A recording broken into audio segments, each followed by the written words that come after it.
नमस्कार, मैं राकेश मोहन सिंह और आप देख रहे हैं हमारा खास कार्यक्रम विश्लेषण आज विश्लेषण करेंगे उन खबरों का जो देश की राजनीतिक, सामाजिक और आर्थिक स्थिति पर असर डालेंगे। आज की खास पेशकश में बात करेंगे कि आखिर क्यों अमीर देशों की नजर गरीब देशों के खदानों पर लगी है। आखिर क्या है इन्वेस्टमेंट ट्रैप। चर्चा करेंगे कि आखिर पीएम मोदी कैसे भारत के सैटेलाइट प्रोग्राम को आगे बढ़ाने वाले हैं। आखिर देश में मौसम क्यों ले रहा है देशवासियों से फिरकी, और क्या देश के 31% हिस्से में सूखा है। आखिर इंडिया गठबंधन का पीएम उम्मीदवार कौन होगा, इस पर कांग्रेस ने भी अपनी राय साफ कर दी है। बात इस पर भी होगी कि क्या विपक्ष को इंडिया नाम से जीत मिल पाएगी। शुरू करते हैं विश्लेषण का सफर। दुनिया के अमीर और विकसित देशों ने गरीब देशों को अपनी जाल में फंसाने के लिए नई साजिश रची है। ब्रिटिश संस्था डेबिट जस्टिस की एक रिपोर्ट में दावा किया गया है कि कर्ज के बोझ से दबे गरीब देशों को डेट फॉसिल फ्यूल ट्रैप में फंसाया जा रहा है। ऐसा ट्रैप जिससे बाहर निकलना ऐसे गरीब देशों के लिए नामुमकिन साबित हो सकता है। क्या है डेट फॉसिल फ्यूल ट्रैप? गरीब देशों के खिलाफ इस साजिश के पीछे विकसित देशों का हिडन एजेंडा क्या है? नवंबर 2021 में पीएम मोदी ने ग्लासगो के जलवायु परिवर्तन कार्यक्रम में पीएम मोदी ने विकसित देशों को उनकी जिम्मेवारी याद दिलाई थी। फ्रेंड्स, ये सच्चाई हम सभी जानते हैं कि क्लाइमेट फाइनेंस को लेकर आज तक किए गए वायदे खोखले ही साबित हुए हैं। जब हम सभी क्लाइमेट एक्शन पर अपने एम्बिशन बढ़ा रहे हैं, तब क्लाइमेट फाइनेंस पर विश्व के एम्बिशन वहीं नहीं रह सकते जो पेरिस एग्रीमेंट के समय थे।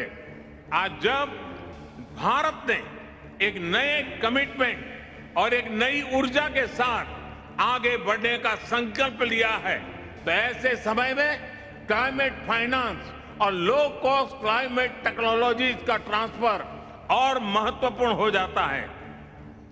भारत की अपेक्षा है कि विकसित देश जल्द से जल्द $1 ट्रिलियन का क्लाइमेट फाइनेंस उपलब्ध कराएं। पीएम मोदी के भाषण को पूरे ग्लोबल साउथ का रिप्रेजेंटेशन माना गया। क्या है ग्लोबल साउथ को गरीब और विकसित विकासशील देशों के संदर्भ में उपयोग किया जाता है, जिसमें खासतौर पर एशिया, अफ्रीका और लैटिन अमेरिका के देश शामिल हैं। इसमें से कई देशों की आर्थिक स्थिति ऐसी हो गई है कि पाकिस्तान, बांग्लादेश और पाकिस्तान जैसे एशियाई देशों को भारी कर्ज लेना पड़ गया है। एक रिपोर्ट के अनुसार अभी तक ऐसे कर्ज में 2011 से लेकर अब तक 150% तक का इजाफा हो गया है। कर्ज को चुकाने के लिए ऐसे देश अपने यहाँ खनिज संपदा का खनन बढ़ाते हैं।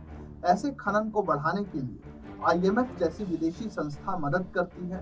खनन बढ़ाकर गरीब देश अधिक से अधिक विदेशी मुद्रा जुटाने की जुगत में लग जाती है, जिससे कर्ज को जल्द से जल्द चुकाया जा सके। गरीब देशों के द्वारा कर्ज लेने के बाद अमीर देशों के द्वारा उसके चारों तरफ लोन कॉन्ट्रैक्ट बिछाया जाता है, जिसे रिवर्स बैक्ड लोन कहा जाता है, जिसमें कर्ज लेने वाला देश खनिज और तेल के रूप में अपना कर्ज चुकाता है। गरीब देश को ये खनन का प्रोसेस इतना महंगा पड़ता है कि यह देश फिर से कर्ज लेते हैं, जिस कारण ये देश इस कर्ज के जाल से बाहर कभी निकल ही नहीं पाते। उदाहरण के तौर पर साउथ अफ्रीका देश सूरेनाम को आप देख सकते हैं। सूरेनाम एक समय पर आर्थिक तंगी के चरम पर पहुंच गया था, जिसके बाद सूरेनाम ने विदेशी कर्ज लिया और अपने यहाँ खनिज संपदा का खनन शुरू किया। लेकिन खनिज संपदा के खनन के दौरान सूरेनाम को ये व्यवस्था इतनी महंगी पड़ी कि उसे और कर्ज लेना पड़ा, और इस कर्ज के जाल में सूरेनाम आज तक फंसा हुआ है। रुक करते हैं अगले विश्लेषण की तरफ।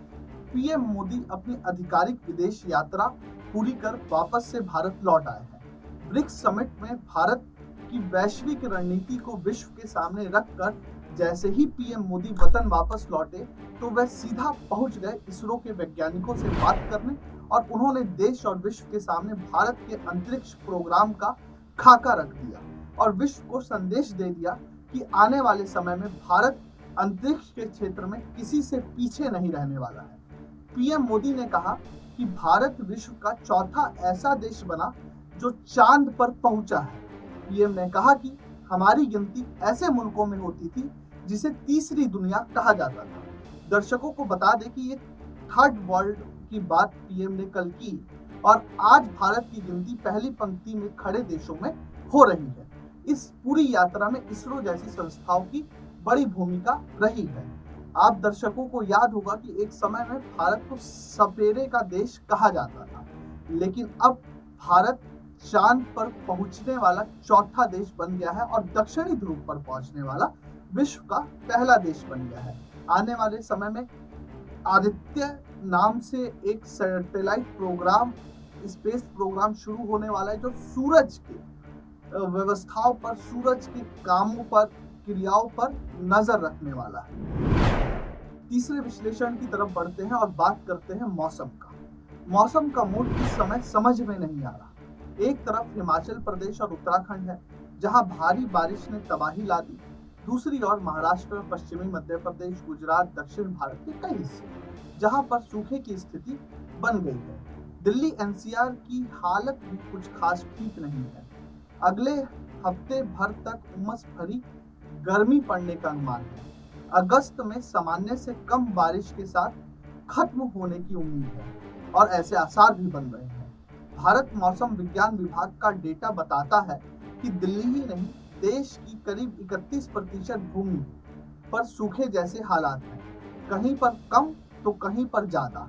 मौसम विभाग के 27 जुलाई से लेकर 23 अगस्त के बीच का स्टैंडर्डाइज्ड परसेप्शन इंडेक्स में ये बात निकल कर सामने आई। इसका असर खेती, फसल की उपज और जमीन की नमी पर पड़ता है। एक्सपर्ट्स के अनुसार अगले 2 हफ्ते बेहद अहम हैं। यह देखना बाकी है कि क्या सितंबर के दौरान बारिश की कमी को कम से कम कुछ हद तक पूरा किया जा सकेगा। ऐसी खबरें हैं कि अल नीनो ने इस महीने पर्याप्त ताकत हासिल कर ली है, इसलिए मानसून पर इसका असर भी अगस्त में ज्यादा महसूस किया गया है। हमें कोई भी आकस्मिक उपाय करने के लिए तैयार रहना होगा।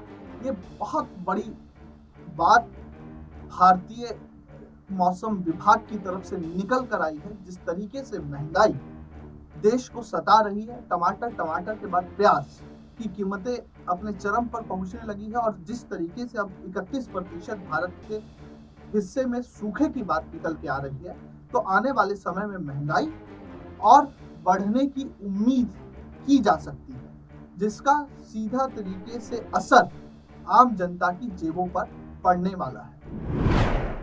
चौथी खबर देखते हैं और चौथी खबर को समझने की कोशिश कर। अब जो बात करनी है राजनीति की। साल के अंत में 3 अहम राज्य राजस्थान, मध्य प्रदेश और छत्तीसगढ़ में चुनाव हैं। सभी दलों ने चुनावी वैतरणी में उतरने से पहले अपनी तैयारी पूरी कर ली है। अभी 2 राज्यों में कांग्रेस का शासन है और दोनों ही सत्ता राज्यों में कांग्रेस कई तरह के आंतरिक कलह से गुजर रही है। राजस्थान के बाद अब छत्तीसगढ़ में भी कांग्रेस एक्शन में है। कहा ऐसा जा रहा है कि कई विधायकों के टिकट कटने के कयास हैं, टिकट कट भी सकती है। सीएम भूपेश बघेल ने कहा कि भाजपा अपनी हार से घबराकर सरकार को बदनाम करने की कोशिश कर रही है। लेकिन हम बात करते हैं कि आखिर क्यों छत्तीसगढ़ में कई विधायकों के टिकट कटने की नौबत आ गई। अंदर खाने जो बात चल रही है वह ये है कि पार्टी चुनावों से पहले सभी तरह की गुटबाजी को खत्म कर देना चाहती है। पार्टी ने आगामी चुनावों से पहले 75 सीटों का विजय टारगेट रखा है, इसलिए पार्टी भी सिर्फ जिताऊ उम्मीदवार पर ही दाव लगाना चाहती है। इसलिए कयास ये लगाए जा रहे हैं कि छत्तीसगढ़, जहां कांग्रेस को उम्मीद है कि सरकार वापस से रिपीट करेगी, वहां सिर्फ कांग्रेस जिताऊ उम्मीदवार ही मैदान में उतारना चाहती है, जिनकी छवि साफ सुथरी है और जिन पर ईडी, सीबीआई के छापे की किसी तरह की गुंजाइश नहीं है, या गुंजाइश है भी तो सार्वजनिक जीवन उससे उनका प्रभावित नहीं हो रहा। देश लोकसभा चुनाव 2024 के मुहाने पर खड़ा है। सभी दल चाहते हैं कि किसी भी तरह सत्ता के शीर्ष तक पहुंचा जाए। एक तरफ पीएम मोदी की मजबूत राजनीतिक छवि है, तो दूसरी तरफ विपक्षी एकता के 26 दल हैं। लेकिन सवाल सबसे बड़ा है कि क्या विपक्ष अपने गठबंधन के नाम से ही जीत जाएगा या मेहनत और करनी होगी। सर्वे में हुआ बड़ा खुलासा देश में इसको लेकर दो बड़े गठबंधन आपस में टकराने को तैयार है। एक बीजेपी के नेतृत्व वाली एनडीए है जिसमें कुल 38 दल है। अभी मौजूदा समय की बात की जाए तो कुल 38 दल है, जबकि दूसरी ओर एकजुट होकर बनाई गई विपक्ष की इंडिया अलायंस है जिसमें कांग्रेस, टीएमसी समेत 26 विपक्षी पार्टी शामिल है। इस बीच इंडिया टुडे सी वोटर ने लोकसभा सीटों के साथ विपक्ष की इंडिया गठबंधन नाम रखने को लेकर एक सर्वे किया है, जिसमें लोगों ने बताया कि यह 2024 में कितना कारगर साबित होगा। विपक्ष की ओर से गठबंधन का नाम इंडिया रखने के फैसले को लेकर सर्वे किया गया, जिसमें लोगों से इंडिया नाम को लेकर ओपिनियन मांगा गया कि क्या 2024 के चुनाव में ये नाम लोगों को आकर्षित करेगा, क्या ये नाम विपक्ष को वोट दिलाएंगे। इस पर लोगों ने अपना मत दिया है। इंडिया टुडे सी वोटर सर्वे के मुताबिक सबसे अधिक 39% लोगों का मानना है कि इंडिया नाम से विपक्षी गठबंधन को वोट मिलेगा और वोट जुटाने में विपक्षी गठबंधन कामयाब रहेगा, जबकि 30% लोगों ने कहा है कि इंडिया नाम से वोट मिलने वाला नहीं है। वहीं 18% लोगों का मानना है कि इंडिया नाम ना आकर्षित करेगा और ना वोट दिलाएगा। अब देखना है कि 2024 में जनता किसका रुख करती है। आज विश्लेषण में इन तमाम खबरों पर आपकी क्या राय है, हमें जरूर कमेंट बॉक्स में बताएं और देश और दुनिया की तमाम खबरों के लिए देखते रहिए next time news political bite. धन्यवाद।